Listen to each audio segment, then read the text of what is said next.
Florida or a condo in the Panama City Beach, Florida area? If so, keep watching because today's video is just for you.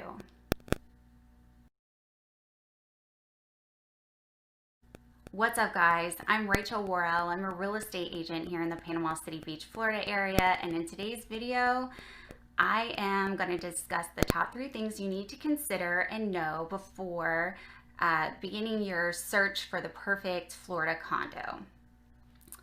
All right, so let's go ahead and get into the video. So number 1, if you are using financing to purchase your condo, it is very important to know whether or not the condo building that you're looking in is warrantable or non-warrantable. Why is this important?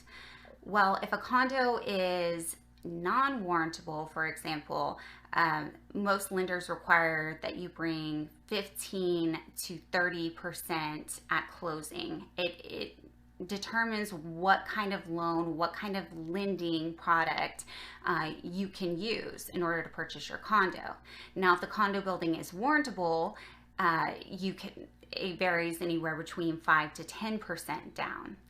It is extremely, extremely important that you use a local lender that specializes in writing these types of loans, condo loans in Florida.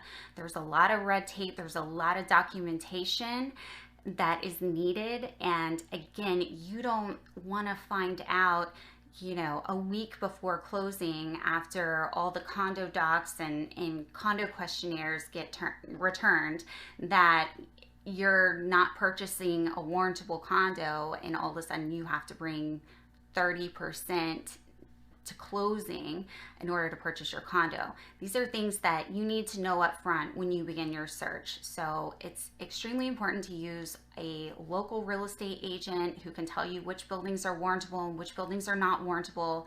And also, if you need any contact information for some great local lenders that are extremely knowledgeable in this type of loan product, please reach out to me. My contact information is below, and I'll send you a few great local lenders I've been very successful with and my clients have been very successful with in the past.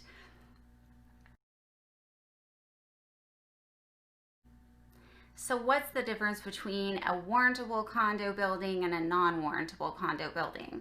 Well, lenders are going to look at, and Freddie Mae and Freddie Mac are going to look at the financial status of the building. So what makes a condo building not warrantable? The condo development hasn't been completed. Less than half of the units are owner occupied.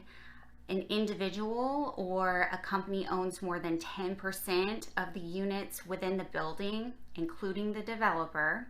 So more than 25% of the units are delinquent on HOA fees.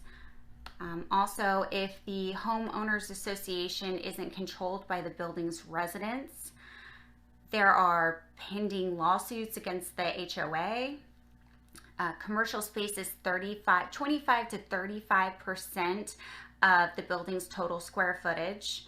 And keep in mind that just because a condo building isn't warrantable right now doesn't mean it can't be warrantable in the future.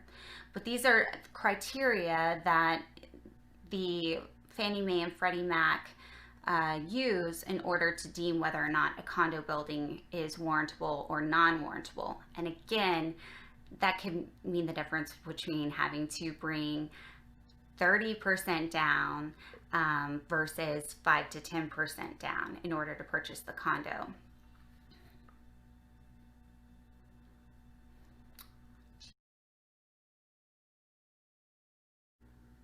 Okay, the second thing that you need to consider before purchasing a condo is, what are the costs and overhead going to be associated with owning your condo?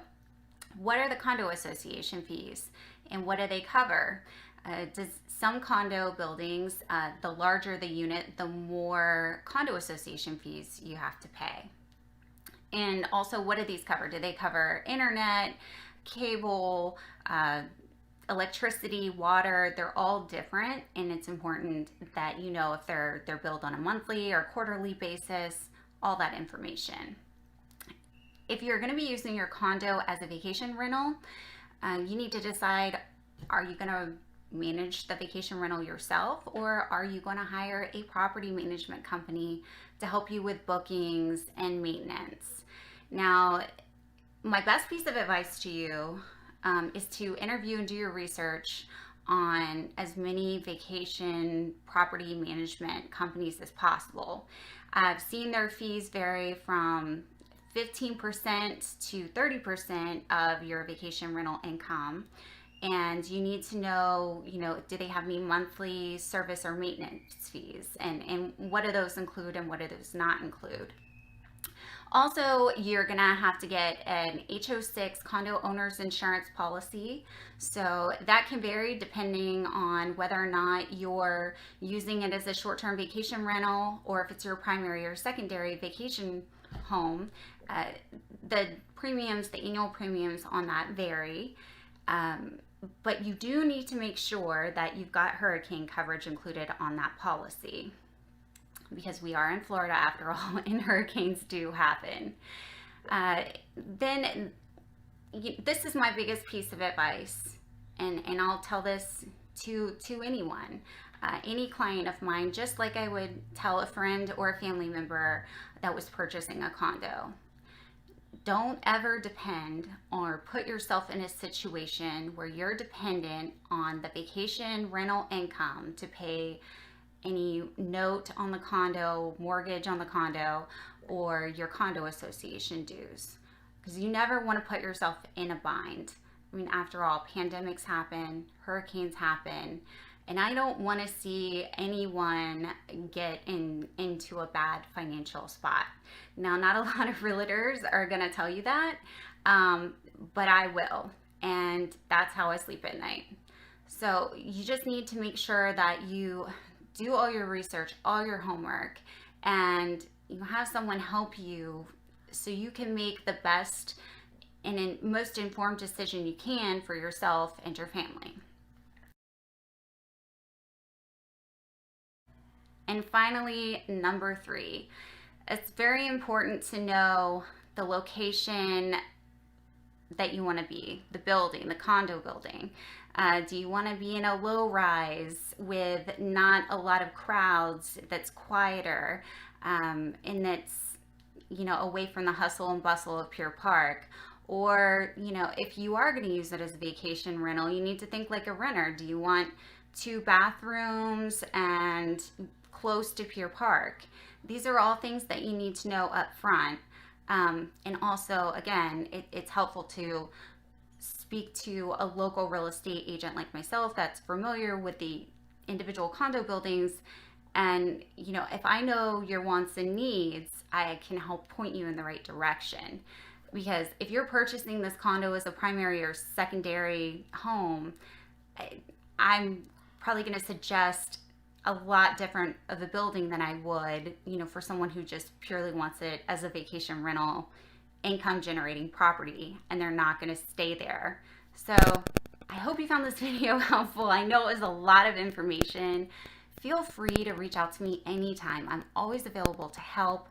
I can send you local lender contact information, lists of warrantable and non-warrantable condos, and help you in this process so it's not overwhelming or confusing, and then make sure that you're making the best decision for you or your family. Anyways, thank you so much for watching. Contact me if you have any questions. My phone number is 850-896-5899. And as always, thank you for watching, and I'll see you in the next one.